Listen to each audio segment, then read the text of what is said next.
Hello again, and welcome back to Granny Dorothy Visits. Today's topic is balance is the key to my serenity. And the first reading from Everyday Thinking, Positive Thinking, Louise Hay's book. And this quote is from Tavis Smiley. Know that everything you do comes back to you. Step outside yourself and consider the consequence before you make a move. If your action will bring peace to yourself and others, it's the right thing to do. And the next one is from Richard Carlson's book, Don't Get Scrooged. And it's entitled, Do as Columbus Does, Playing It Cool Over the Hot Apple Cider. One of the things that makes Scrooges so frustrating is that we can't quite figure them out. Why are they being mean or greedy or self-centered? How did they get to be obnoxious, angry, or arrogant? What is their behavior all about? Entertaining such questions for any length of time will land you a date with the Excedrin bottle. After all, if the answer were so obvious, these folks wouldn't be so difficult. So instead of giving yourself a migraine, I'd suggest that you chuckle, shake your head, and think of Columbo. Yes, that Columbo.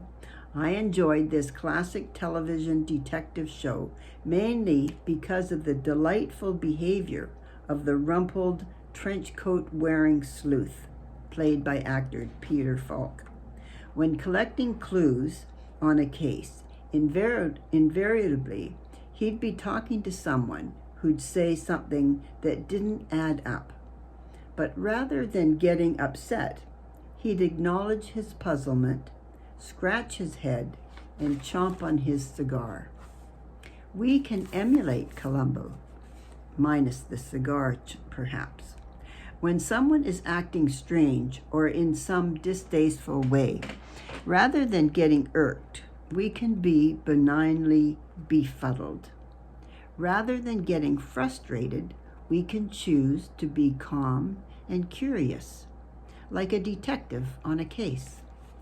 You might still wonder what the turkey's behavior is all about, but with your metaphorical trench coat on, you're a Columbo scratching your head, not a victim pulling your hair out. A few days ago, I was pulling into a parking space on a crowded shopping street near my house when a woman darted across a double line to try to poach the spot from under me.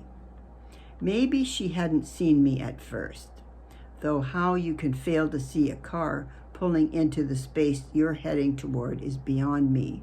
But when she did finally see me, she jumped out of her car and started screaming.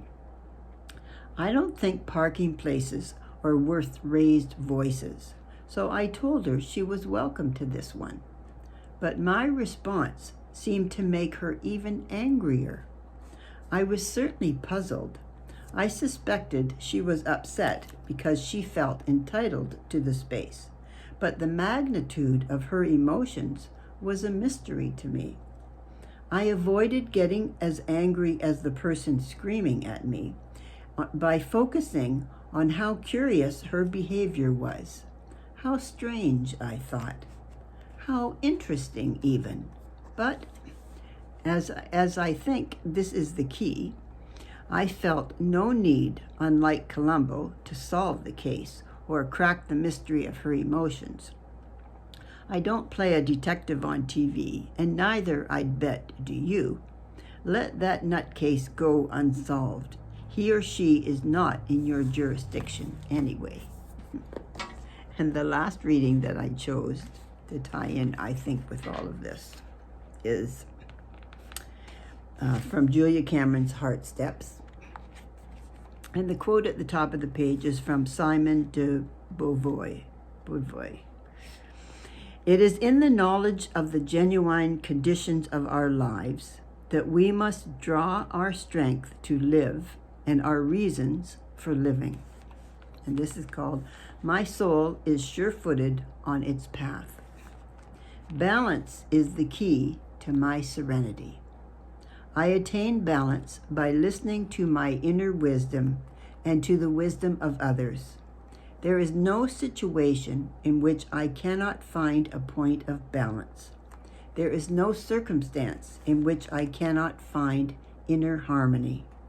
As I ask to be led into equilibrium and clarity, I will find that my answers come to me.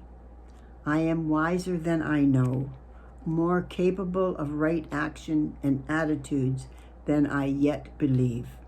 In every event, I seek the balance point of God's action through me. So that's it for today, that I was thinking of tying that all in, because we have these things happen to us, people, getting upset that things that don't make sense to us because we don't know what other people are going through, and we have an opportunity to, we either go crazy and yell at them too, or we just sort of, let go of it and just sort of, think that, they have their own issues and you don't have to drag it into your world or upset your serenity at all. That we need to